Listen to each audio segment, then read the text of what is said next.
video released by the official Optimus X account, which they simply titled Navigating by Myself. In this promo video, they specify that Optimus can navigate through unseen space autonomously, meaning that it doesn't need a pre-existing map to just walk through a space. It's avoiding obstacles using neural nets that are running on the bot's own internal computer, which is also known as inference compute. Then, we get this sort of bot eye view, which shows us that currently, Optimus seems to be navigating from just one camera, and it's using AI to map a 3D space onto the two-dimensional image. They then show us something that is pretty mind-blowing, this idea that multiple bots in one location can all talk to each other to create a real-time 3D map of an environment, to create what Tesla calls a shared understanding of their surroundings. In addition to each bot having their own ability to see and perceive a location, they can simultaneously know everything that any other local bot is perceiving. This gets me wondering if Tesla's autonomous vehicles can do the same thing. Could every Tesla in your city be constantly sharing real-time traffic and road updates with every other Tesla, essentially giving your self-driving AI the ability to see what's coming next? In addition to the front navigation camera, Optimus also has a rear-facing camera that it can use to maneuver itself backwards into place on a charging dock.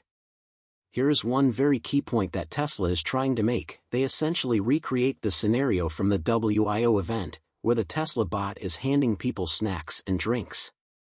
It's entirely possible that this action was to be operated during the event, but here in the video, Tesla claims that the bot is doing all of these actions based on machine learning from a single neural net, and this again is running in real time on the bot's inference computer.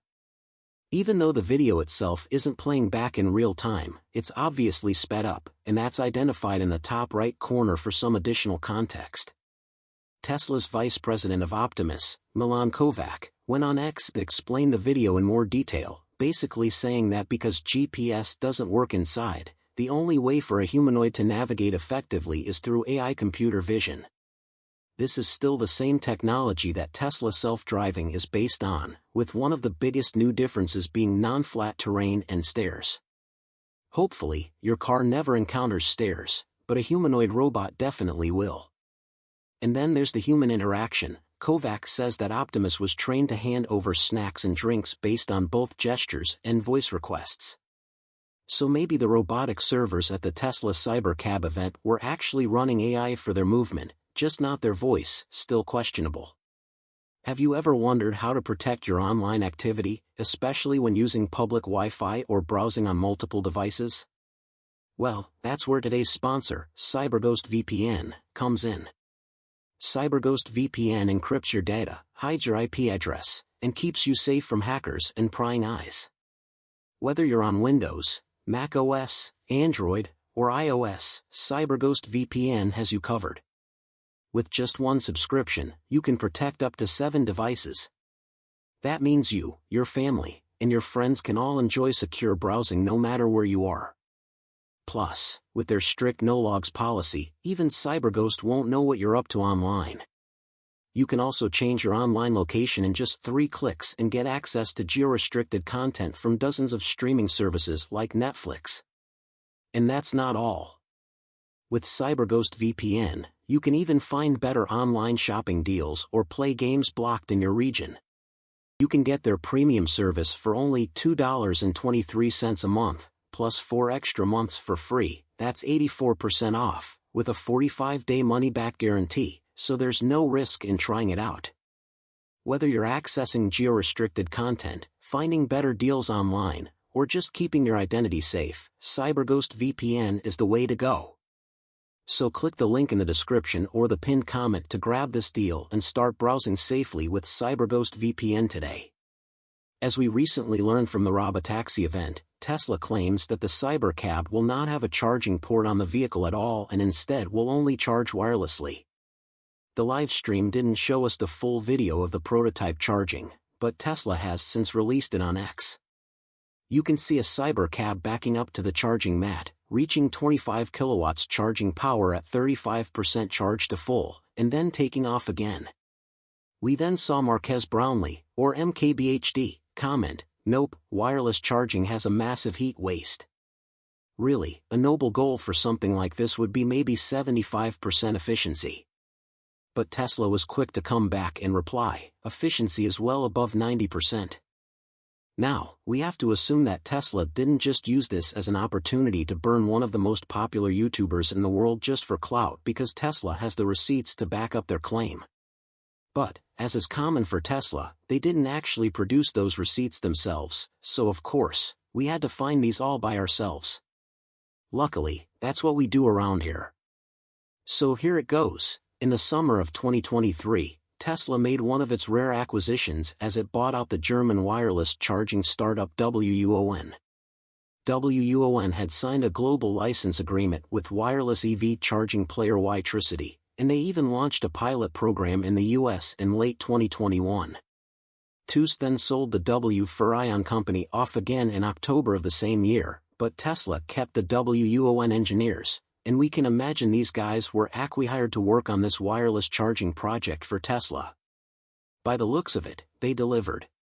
On its website, WUON still says it has reached 93% efficiency on its wireless charging technology, and we believe thanks to the team and intellectual property Tesla acquired, they replicated this for the Cybercab. By the way, while reaching 25 kilowatts with wireless charging would have been amazing some years ago, it is not at all the most you can do these days. Our European correspondent, Jan, has been in a Jaguar I-Pace wirelessly charging at 50 kilowatts, and that was 4 years ago in Norway. As recently as this summer, the Oak Ridge National Laboratory researchers set a new world record by wirelessly charging a Porsche Taycan at 270 kilowatts, giving the car a 50% charge in just minutes at over 95% efficiency. What's even more interesting is that the wireless industry players say it can be the same or even more efficient than your regular DC charging. It's kind of magnificent witnessing all those breadcrumbs we've reported on coming together here. Now, since we've also covered the breadcrumbs that Tesla has left through its patents, which apply across its vehicle models, not just the Cybercab, and we know that Cybertruck has those inductive charger connectors on the battery pack already per its service manual, we can expect Tesla to make this solution more widely accessible, not only in the Cybercab. Tesla has come quite far from that snake charger prototype it showed 9 years ago. We have reports out of China that the Model Y Juniper production has begun. There's nothing official yet, so these are somewhat rumors here, but they claim the Tesla Model Y refresh has started pilot production on October 22 at Gigafactory Shanghai with a reduced 12 units per day rate, and full-scale production is said to start in late November. For those reports, all electronic devices have been banned from the plant to avoid leaks. This would match our expectations of the Model Y basically becoming available in some non-US regions, perhaps before the end of the year or on the 1st of January.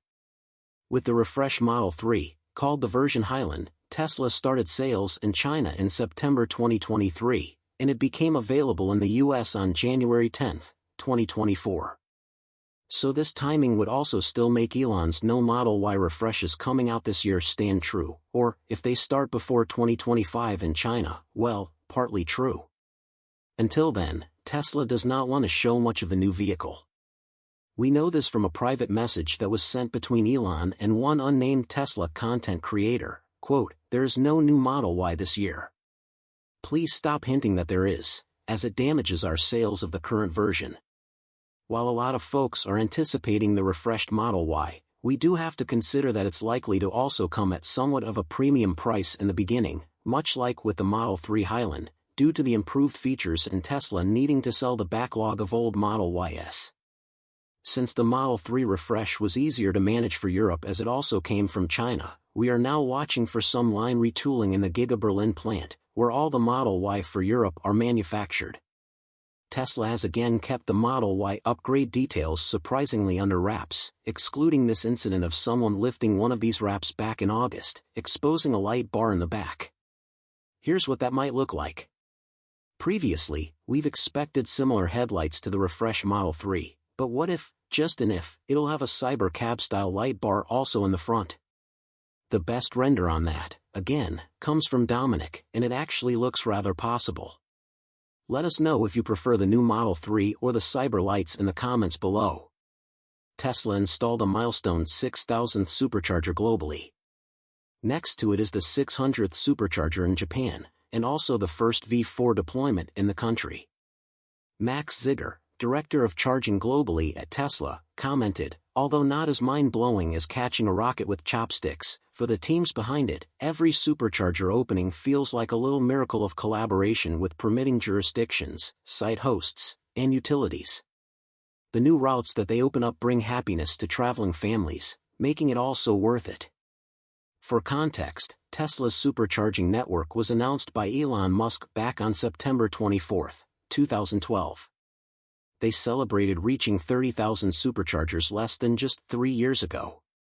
For anyone doubting the progress after the supercharging team in North America was fully dismissed and then some of it rehired, here's what they achieved just in the third quarter alone. Tesla opened 2,800 supercharger stalls in the third quarter, with a 23% year-over-year increase in network growth, and delivered a total of 1.4 terawatt-hours, which is a 27% year-over-year growth. Another notable milestone comes as Tesla installed its first supercharger in South America, in Chile. Down under, the Tesla team has launched its first prefabricated charging site in the APAC region in Bordertown, Southern Australia. A quick explainer on the prefab: all the hardware, posts and cabinet, is fitted to a steel base off-site, which is then easily slotted into place on-site and wired into the grid. For a lot more news across the whole Tesla ecosystem, join our revamped Tesla Space newsletter at theteslaspace.com or through the link below. We will also be hosting an exclusive giveaway there soon, so click the link down below and subscribe so you don't miss out. Don't forget to click on the description link to get the special discount CyberGhost VPN is granting to our channel users. This application will protect your data while you browse and give you full access to all blocked content on the internet for $2.23 a month only, totally risk-free. So check it out, link in the description.